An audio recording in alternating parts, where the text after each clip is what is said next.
Naitwa Profesa Gretchen Rwegasira, ni mkurugenzi wa kitengo cha udhibiti ubora cha Chuo Kikuu cha Sokoine cha Kilimo, na tuko hapa kampasi kuu ya Edward Moringi.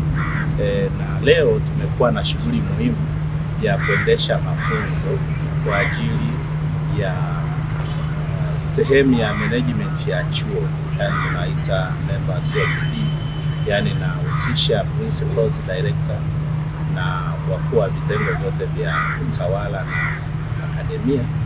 Na msingi mkubwa tulichokuwa tunafanya leo ni kuwezesha uelewa juu ya ithibati za maabara. Hapa tuna maabara nyingi SUA, maabara za kufundishia, maabara za kufanyia utafiti katika vitengo mbalimbali, lakini kuna maabara ambazo tunalenga kwamba zikishapata ithibati ziweze kutumika kwa ajili ya kuleta manufaa ya rasilimali fedha kwenye chuo, kwa maana kwamba tunahitajika tutengeneze maabara ambazo zinaweza kutumika kama maabara rejea, reference lab, kwa ajili ya shughuli za kitaifa na kimataifa. Kwa tunapotafuta ithibati ni kwa ajili ya kudhibitisha ubora wa maabara zetu, kwamba matokeo yanayofanyika na kupatikana ndani ya maabara yana viwango vya kimataifa. Sasa lengo kubwa la kufanya hivyo ni kwamba maabara zikishakuwa na viwango vya kimataifa, ina maana wahitimu wetu wanaofanya research hapa zitajulikana kwamba yote ana viwango vya kimataifa. Shughuli zozote labda kama za huduma za ushauri, yani consultant service, itajulikana zimetokana kwenye maabara za kimataifa. Kwa hiyo msingi mkubwa ni kuhakikisha kwamba tunapandisha viwango vya maabara za SUA ili viwango vile viwe katika hali ya kimataifa, inayotambulikana kimataifa. Sasa kufanya hivyo kunahitaji kufahamu taarifa mbalimbali, takwimu, habari na utendaji ambao lazima uwekewe kanuni za kuweza kueleweka kwa wadau. Kwa leo tulichokuwa tunakifanya kwanza ni kuwafahamisha viongozi wa chuo kwamba maana ya ithibati ya maabara ni nini na kwa nini tunataka tupate ithibati ya SUA. Kama nilivyosema, lengo ni kuhakikisha kwamba matokeo hapa yanakuwa na daraja la kimataifa, na hiyo itakwenda sio tu kwa huduma za ushauri au tafiti, lakini pia hata wahitimu wetu watajulikana kwamba wana uwezo wa kimataifa, kwa sababu wamepita mahala ambapo wana ithibati ya kimataifa. Lakini mafunzo haya yamegawanyika katika sehemu mbili.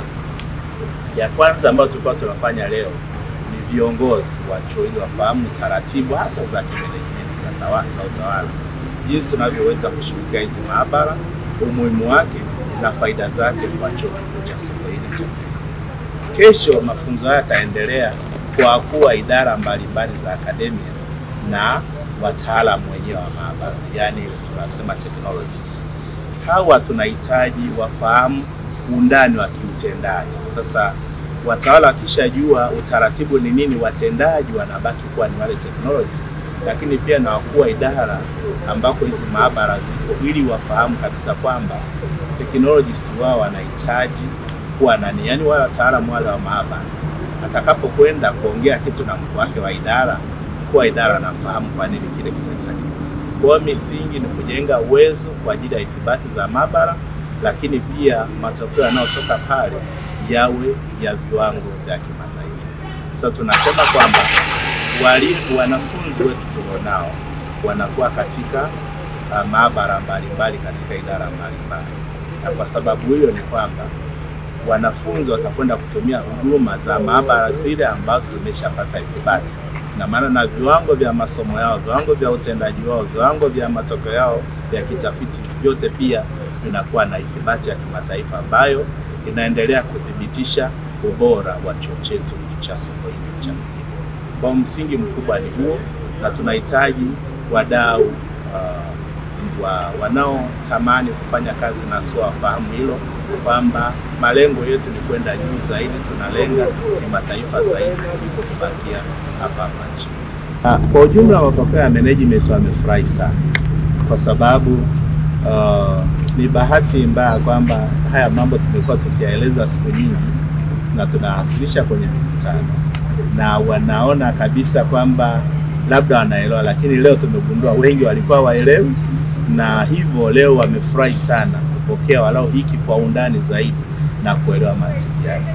Lakini pia sisi kama kurugenzi ya udhibiti ubora pia tumefurahi kwamba tulichowapelekea wenzetu wamekielewa, na kwa msingi huo tuna imani kabisa kwamba tutaendelea vizuri kule mbele, kwa sababu tutakuwa tunaongea lugha moja kuliko ambavyo ilivyokuwa hapo zamani, kwamba tulikuwa tunadhani wanatuelewa kumbe hawatuelewi, na mwisho wa siku unadhani watu wanakuelewa na wewe unaelewa, lakini kumbe tulikuwa hatuelewani.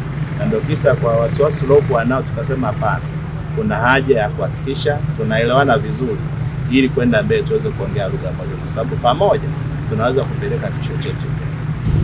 Mimi niwaambie kabisa kwamba tegemee SUA iliyo bora zaidi, kwa maana kwamba hatutaishia tu kwenye kufundisha, tutaweza hata kutoa huduma kwa makampuni na taasisi mbalimbali ambao zinahitaji huduma iliyothabitika kimaabara, kwa maana kwamba tunapeleka maabara zetu katika kiwango cha kimataifa. Lakini pia niwaambie kabisa kwamba ubora utakao kuwa nao sio tu wa kutambulika ndani, ni wa kutambulika nje ya nchi, na ukisha kuwa na maabara yenye ithibati duniani kokote kule utapeleka matokeo na watakuelewa. Kwa hiyo msingi huu unapanua SUA tu sio katika viwango, bali hata uwezo wa kupata rasilimali fedha. Niwape tu takwimu tu nyepesi, ni kwamba Tanzania karibia kila mwaka inapoteza zaidi ya bilioni 14 katika kutafuta ithibati ya mazao ya kilimo kwenda nje. Bilioni 14. Na ukitaka kuelewa kabisa ni kwamba hii fedha zinakwenda kwa nchi za wenzetu, zinakwenda Rwanda, zinakwenda Kenya, zinakwenda South Africa. Sisi tunashindwa nini? Ukiangalia katika taarifa ya mwanzo tuliyokwisha ifanya, maabara zetu zinakosa vitu vichache tu katika kupenya kwenye hicho kipengele. Kwa hiyo sisi uzingativu wetu ni kwamba tunataka tupandishe ubora wa maabara zetu ziwe katika kiwango hicho, ili tuweze kwanza hata walau kutumia maabara zetu sio tu kufundishia, lakini pia kupata rasilimali fedha, kwa sababu misingi ya ubora wa chuo ni kuweza pia kujiendesha chenyewe. Kwa kisha kuwa na rasilimali fedha, unajenga uwezo wako wa kuweza kujiendesha wewe mwenyewe. Kwa hiyo faida utakazozipata ni pamoja na ubora wa jumla wa chuo chenyewe, ubora wa hitimu wetu, lakini pia tunatengeneza msingi wa rasilimali fedha. Hebu jiulize kwamba zile bilioni 14 walau kapata tu nusu yake. Bilioni 7 sio kitu kidogo. Kwa hiyo tunaamini kabisa kwamba tukiweza kufika mahali pale, tutaweza kuwa tumetengeneza msingi mzuri sana wa SUA kujitegemea. Sio hilo tu, mtazamo wa mimi kama mkurugenzi wa udhibiti ubora, nimeangalia hapa nchini ni kwamba maabara zote zilizopo, kwa mfano kuna baadhi ya maabara zimepata ithibati, lakini zote ni maabara za kimamlaka, kwa maana kwamba utakwenda kama TPHPA ni kwa ajili ya serikali ya mamlaka. Kuna maabara ya madini Dodoma, kuna maabara zingine ziko Dar es Salaam, lakini nyingi ni kwa ajili ya mamlaka. Tunachosema mamlaka nini? Ni kwamba maabara zinazobezi kwenye serikali, maelekezo ya serikali. Hata kwa mkemia mkuu ni maabara ya serikali. Sisi tunataka kutengeneza a technical reference lab, maabara rejea ambayo haifungamani na upande wowote. Rasi wa ndaki wa nishati ya kilimo katika Sokoine cha kilimo. Leo tumepata mafunzo kuhusu mchakato mzima wa kupata ithibati za maabara, na ilikuwa mafunzo kwa management ya chuo ili kutuwezesha kupata uelewa wa pamoja, kwa sababu mchakato unahusisha idara mbalimbali, unahusisha wafanyakazi mbalimbali katika kufanya maamuzi na kutekeleza mpango wa ithibati. Kwa hiyo mafunzo haya yatatusaidia sana kuongeza kasi ya mpango wa chuo kupata ithibati kwenye maabara zake. Mafunzo haya yametolewa na wataalamu wabobezi kutoka TBS na pia kampuni ya Friends of Water. Hawa wamebobea katika mambo haya, kwa hiyo tunawashukuru sana kwa kutoa muda wao na utaalamu wao kwa kutupa mafunzo na uelewa kuhusu mchakato mzima na umuhimu wa kupata ithibati za maabara. Mafunzo haya ni muhimu kwa management kwa sababu yanasaidia kupata uelewa wa pamoja kama management nzima ya chuo ili kuweza kuharakisha mpango wa chuo kupata ithibati ya maabara, kwa sababu mchakato unahusisha idara mbalimbali za chuo, kuanzia idara zile za kiufundi kabisa, yani technical department, lakini pia idara ya fedha, rasilimali watu, idara ya mipango. Kwa hiyo wote tunahusika katika mchakato mzima wa kufanya maamuzi ya kupata ithibati.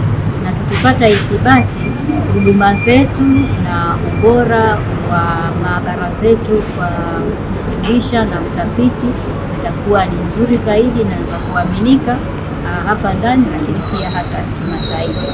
Kwa hiyo huduma zetu zitakuwa za juu zaidi.